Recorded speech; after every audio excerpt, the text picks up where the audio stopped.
Assalamualaikum warahmatullahi wabarakatuh. Selamat pagi para hadirin sekalian. Pertama-tama marilah kita panjatkan puja dan puji syukur kepada Tuhan Yang Maha Esa, karena berkatnya kita semua bisa berkumpul pada hari ini dalam keadaan sehat dan berbahagia.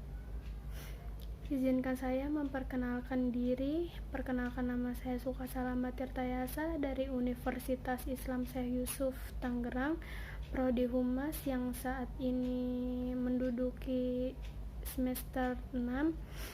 Pada kesempatan kali ini saya sebagai pemateri ingin menyampaikan tema tentang peran dan aksi nyata mahasiswa dalam menghadapi endemi COVID-19 dalam meningkatkan pengetahuan dan pengembangan diri agar menjadi generasi yang unggul. Tak terasa sudah hampir 2 tahun lebih wabah COVID-19 ini berkeliaran di Indonesia, tidak sedikit memakan korban setiap harinya. Segala aktivitas masyarakat tanpa terkecuali semua terbatasi. Ruang-ruang belajar dikosongi agar penularan virus ini dapat terputus. Segala bentuk kebijakan pemerintah dikeluarkan gara-gara musuh tak kasat mata ini, sehingga menjadi salah satu hal pro kontra dalam Indonesia. Kewajiban pemakaian masker, paspor COVID, dan pembatasan kerumunan secara bertahap ditiadakan di Inggris, Prancis, Spanyol, Denmark, dan beberapa negara Eropa lainnya.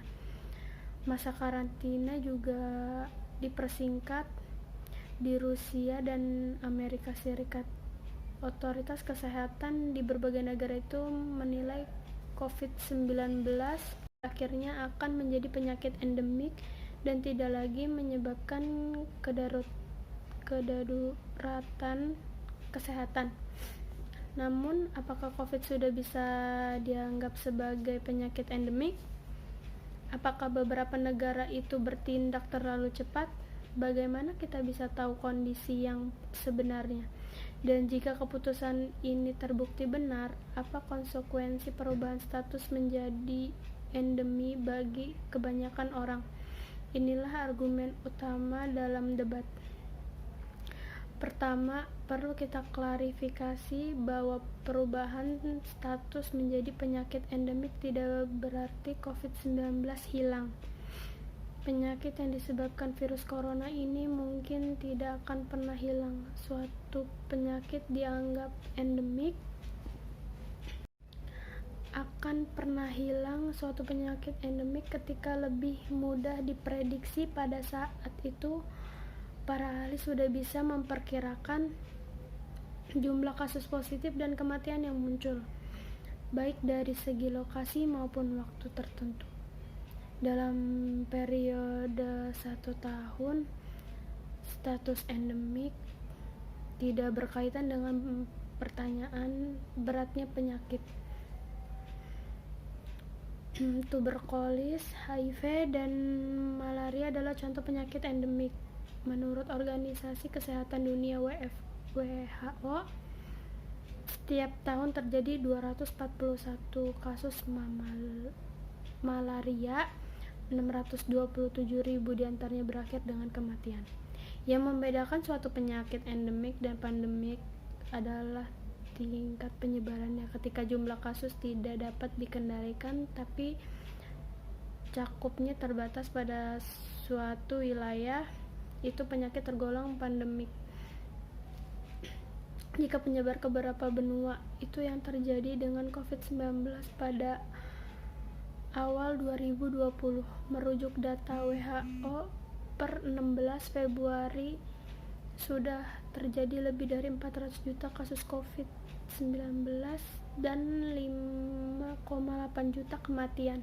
Mahasiswa memiliki peluang besar untuk menunjukkan peran dan aksinya dalam menangani COVID-19 ini. Mahasiswa berperan membantu masyarakat akibat pandemi, melainkan juga melakukan perlawanan terhadap pandemi itu sendiri. Yang pertama, menjadi promotor proker melalui kegiatan di lembaga-lembaga pendidikan di lingkungan masyarakat atau melalui jejaring sosial, para pemula kerap mempromosikan protokol kesehatan prokes, terutama gerakan 3M, mencuci tangan, menjaga jarak, menggunakan masker. Saat mempromosikan prokes mungkin sudah dianggap sebagai hal yang biasa saja. Namun pada awal-awal pandemi muncul, promosi prokes sangat diperlukan oleh masyarakat sebagai bentuk sosialisasi dan edukasi untuk menjaga kesehatan dan memutus rantai penyebaran COVID-19. Kedua, melakukan penggalangan dana. Ketika pandemi muncul, masyarakat membutuhkan berbagai alat kesehatan yang berkaitan dengan COVID-19. Masyarakat juga membutuhkan saluran bantuan pangan, terutama ketika melakukan isolasi mandiri atau saat memperlakukan pembatasan kegiatan masyarakat (PPKM). Mahasiswa berinisiatif membantu secara bergotong royong untuk melakukan penggalangan dana. Penggalangan dana dilakukan melalui jaringan desa, lembaga pendidikan, organisasi masyarakat, atau secara online melalui situs kitabisa.com misalnya. Secara bergotong royong, dana terkumpul hingga 170,5 miliar.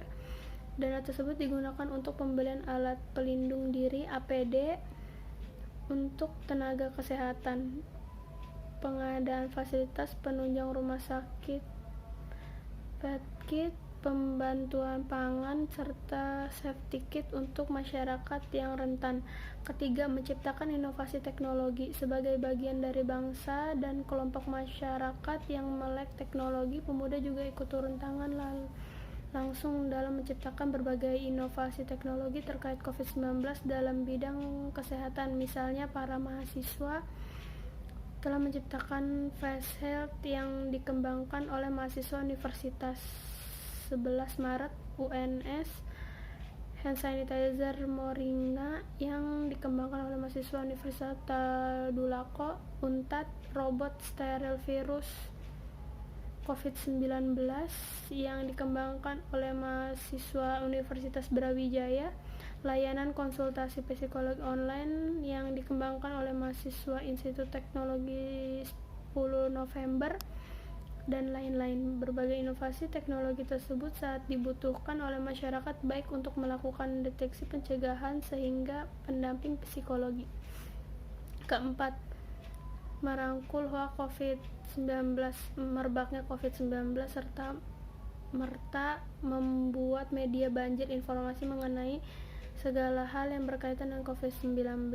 Namun, sebagai informasi terbukti palsu, informasi palsu ini disebut dengan istilah hoaks. Menurut laporan dan Kementerian Komunikasi dan Informatika Kominfo, sejak awal merebaknya pandemi hingga bulan April 2021 telah terdapat 1.733 hoaks COVID-19. Tersebut mencakup sebagai konteks seperti hoaks tentang vaksin, teori konspirasi, pengobatan alternatif, dan lain-lain. Persebaran hoaks telah muncul meresahkan di tengah masyarakat yang sedang membutuhkan informasi akurat. Para mahasiswa tidak tinggal diam, maka melalui berbagai medium, mahasiswa mulai mengkampanye gerakan anti-hoaks seperti yang digunakan oleh masyarakat anti fitnah Indonesia Mafindo. Tujuan dari gerak anti-hoaks tersebut adalah untuk menciptakan kenyamanan, meminimalisir keresahan massa, dan menetralisir penyesatan informasi. Keberadaan, peran, dan aksi mereka dalam sebuah negara sangat penting. Berbagai tindakan yang dilakukan mahasiswa guna melakukan perlawanan terhadap pandemi COVID-19 merupakan kontribusi nyata.